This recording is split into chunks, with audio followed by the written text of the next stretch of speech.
জয়ন্ত মল্ল বৰুৱা আগৰ গৰু চুৰজনে বৰ্তমান হিল চুৰ কৰিব আহিছে। এইবোৰ কাৰ্য বন্ধ কৰক আৰু 300 টকা দিও পাৰ চেমত দাদাগিৰি ফিজ দিছো জয়ন্ত মল্ল বৰুৱাক। कहाँ से आते हैं? পাৰ চেমত এক চেম আমি চেংগেবেল কিনি আনো অৰুণাচলৰ পৰা 100 টকা, কিন্তু আমি অৰুণাচলৰ পৰা কিনি আনিছো 100 টকা।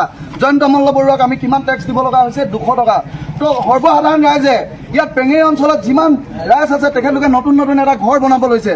এই ঘৰটো বনোৱা নামত তেখেতলোকে একদম চেংগেবেল আগত পাইছিলে 5,000 টকাত, এতিয়া তেখেতলোকে কিমান ভৰিব লাগিব? 13,000 টকা। 13,000 টকাটো কমেই হৈছে। তো সেই গতিকে এনেকুৱা শোষণ নীতি জয়ন্ত মল্ল বৰুৱা আগৰ গৰু চুৰজনে বৰ্তমান হিল চুৰ কৰিব আহিছে। এইবোৰ কাৰ্য বন্ধ কৰক। আৰু এটা কথা স্পষ্টকৈ ইয়াৰ পৰা কৈছোঁ, ফৰেষ্ট ডিপাৰ্টমেণ্টক আমি বাৰম্বাৰ জনাই আছোঁ, কিন্তু আমি অৰ্থ একো পোৱা নাই। সেই গতিকে আমি পেঙেৰি আজি 2 ঘণ্টীয়া কাৰ্যসূচী লৈছোঁ, পথ অৱৰোধ কাৰ্যসূচী।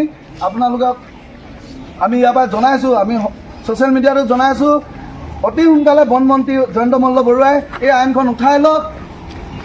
যেতিয়ালৈকে আমি যোৱা এমাহৰ আগলৈকে আমি 152 টকা অসমৰ ৰেভিনিউ দি আছিলোঁ, তেতিয়ালৈকে ঠিক আছিলে।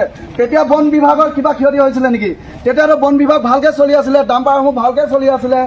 কিন্তু এতিয়া বন বিভাগত সেই 52 টকা দিও আকৌ 300 টকা দিছোঁ আৰু 300 টকা দিও পাৰ চেমত দাদাগিৰি ফিজ দিছোঁ জয়ন্ত মল্ল বৰুৱাক। পাৰ চেমত এক চেম আমি চেংগেবেল কিনি আনো অৰুণাচলৰ পৰা 100 টকা, লিগেলি কিনি আনো, লিগেল প্ৰাইচ 100 টকা, কিন্তু জয়ন্ত মল্ল বৰুৱাক আমি দিব লাগে 200 টকা গুণ্ডা দাদাগিৰি টেক্স। গতিকে গৰু চোৰৰ পইচা নুজুৰিছে নেকি তেখেতক?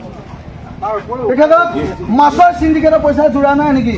ব্ৰইলাৰ চিণ্ডিকেটৰ পইচা যোৱা নাই নেকি? চুপাৰী চিণ্ডিকেটৰ পইচা যোৰা নাই নেকি? আমাৰ এই নিবনুৱা ল'ৰাসমূহে এখন ডাম্পাৰ কিনি, এইখন ডাম্পাৰ চাওক, এই ডাম্পাৰখনত 60,000 টকা ইনষ্টলমেণ্ট, 2টা পৰিয়াল ইয়াত চলি আছে, এটা ড্ৰাইভাৰৰ পৰিয়াল, এটা হেণ্ডিমেনৰ পৰিয়াল। আকৌ তাৰ পৰা ক'ৰবাত অনুষ্ঠান পাতে, সেই অনুষ্ঠানবিলাকতো এই দুখীয়া ল'ৰাজনে সহায় কৰিব লগা হয় কিবা এটা দি, আৰু তাৰ নিজৰ পৰিয়ালটো আছেই, আকৌ লোনটো আছেই। এইখিনি কি আমাক জয়ন্ত মল্ল বৰুৱাই দিব নেকি?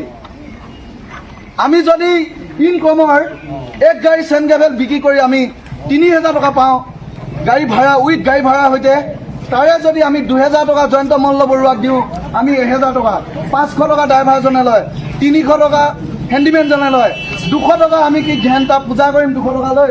জয়ন্ত মল্ল বৰুৱা আগৰ গৰু চুৰজনে বৰ্তমান হিল চুৰ কৰিব আহিছে। এইবোৰ কাৰ্য বন্ধ কৰক আৰু 300 টকা দিও পাৰ চেমত দাদাগিৰি ফিজ দিছোঁ জয়ন্ত মল্ল বৰুৱাক।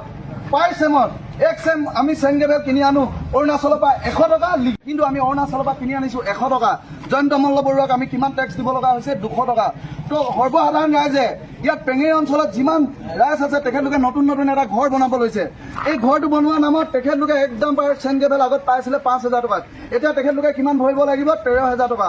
13,000 টকাটো কমেই হৈছে। তো সেই গতিকে আগৰবাতি কিনিবলৈ 200 টকা ভাল আগৰবাতি এপাকেট নাপায়। সেই গতিকে আমি কাৰ্যসূচী হাতত লৈছোঁ, যেতিয়ালৈকে উঠাই নলয় আমাৰ আন্দোলন আৰু ভয়ানক হৈ যাব।